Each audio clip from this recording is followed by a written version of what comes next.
Assalam alaikum wa rahmatullah wa barakatuh. Aujourd'hui, tu vas entrer dans un monde que beaucoup préfèrent ignorer. Un monde invisible, mais bien réel. Un monde qui nous entoure, nous observe et parfois nous influence sans qu'on le sache. Ce monde, c'est celui des djinns. Et aujourd'hui, tu vas découvrir ce qu'ils ne veulent surtout pas que tu saches. Pourquoi? Parce que la connaissance est une lumière. Et plus tu en sais, plus tu fermes les portes qu'ils essaient d'ouvrir vers toi. Ce que tu vas apprendre ici est basé uniquement sur le Coran, la Sunna authentique et les propos des savants reconnus. Prépare-toi, car ce que tu vas entendre pourrait bien changer ta vie. Partie 1. Qui sont les djinns? Leur origine. Le djinn a été créé avant l'homme, comme Allah le dit dans le Coran. Et quant au djinn, nous l'avions auparavant créé d'un feu d'une chaleur ardente. Sourate Al-Hijr, verset 27. Contrairement à ce que certains pensent, ils ne sont pas des fantômes ni des esprits de mort. Ce sont des créatures à part entière, avec une vie, des règles, des sociétés. Ils vivent parmi nous. Le prophète, paix et bénédiction sur lui, a dit qu'ils mangent, boivent, dorment, se marient et même peuvent mourir. Certains djinns vivent dans les déserts, d'autres dans les marchés, les toilettes, les maisons abandonnées et même dans les maisons humaines mal protégées. Exemple. Tu vis dans une maison où on n'invoque jamais Allah. Pas de Coran, pas de salat, musique haram 24 heures sur 24. C'est une invitation pour les djinns impurs. Ils s'y installent sans que tu le saches. Partie 2. Ce qu'ils font en secret, leur mission, t'éloigner d'Allah. Allah dit à propos de Shaitan, « Il vous appelle pour que vous soyez des gens du feu. » Sourate Ibrahim, verset 50. Le Karin, le djinn personnel. Le Karin te suit depuis ta naissance. Il connaît tes points faibles. Il te souffle des idées négatives. Abandonner la prière, retarder le repentir, écouter de la musique, te mettre en colère. Le prophète, paix et bénédiction sur lui, a dit « Le diable circule dans l'homme comme le sang circule dans les veines. » Rapporté par Bukhari et Muslim. Exemple, tu veux prier, et soudain, une fatigue bizarre. Tu veux lire le Coran, et ton téléphone devient irrésistible. Ce sont souvent des influences invisibles. Partie 3. Comment ils pénètrent ta vie? 1. La musique haram. Ibn al-Qayyim disait « La musique est l'appel du shaitan. Elle fait grandir l'hypocrisie dans le cœur. Certains beats sont fréquentiels. Ils correspondent aux vibrations du monde des djinns. Tu penses que c'est une simple chanson, mais en fait, c'est une porte ouverte. 2. Les images impudiques. Le prophète, paix et bénédiction sur lui, a dit « Quand un homme est seul avec une femme étrangère, le troisième est le diable. » Rapporté par Tirmidhi. Les djinns sont attirés par la nudité.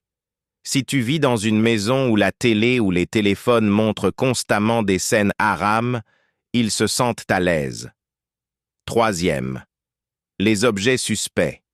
Talismans, bagues avec des symboles, livres ésotériques, statuettes. Parfois ces objets sont liés à des pactes ou des rituels anciens. Tu n'en sais rien, mais tu les accueilles chez toi. 4. Le shirk, la superstition. Lire l'horoscope, toucher du bois, croire aux chiffres porte-bonheur ou malheur. Tout cela ouvre la voie aux shayatins. Partie 4. Signes de leur présence. Symptômes spirituels. Prière devenue difficile soudainement. Aversion pour le Coran. Colère soudaine. Haine contre les proches. Phobies inexpliquées, surtout liées à la nuit ou à l'obscurité. Symptômes physiques. Mal de tête spécifique quand tu écoutes le Coran. Sensation d'être observé. paralysie du sommeil fréquente, tension dans le corps au réveil. Attention!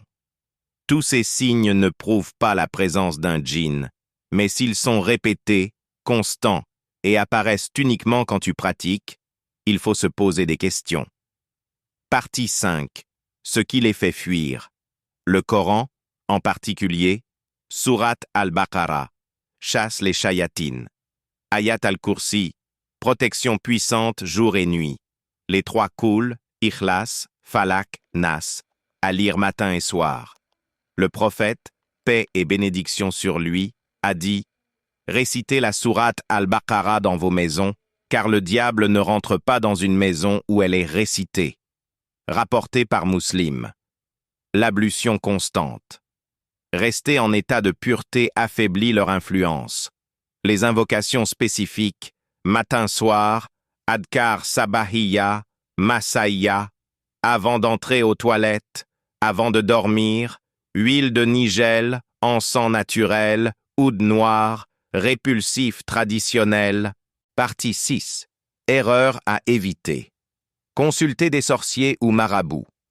Le prophète, paix et bénédiction sur lui, a dit « Celui qui va chez un voyant et croit à ce qu'il dit, a mécru en ce qui a été révélé à Muhammad. » Rapporté par Abu Daoud. Essayez de les invoquer. Certains musulmans naïfs essaient de communiquer avec des djinns musulmans. Grosse erreur. Tu ouvres une porte dangereuse, car tu ne sais jamais qui te répond réellement. Partie 7. Les vérités qu'ils veulent cacher.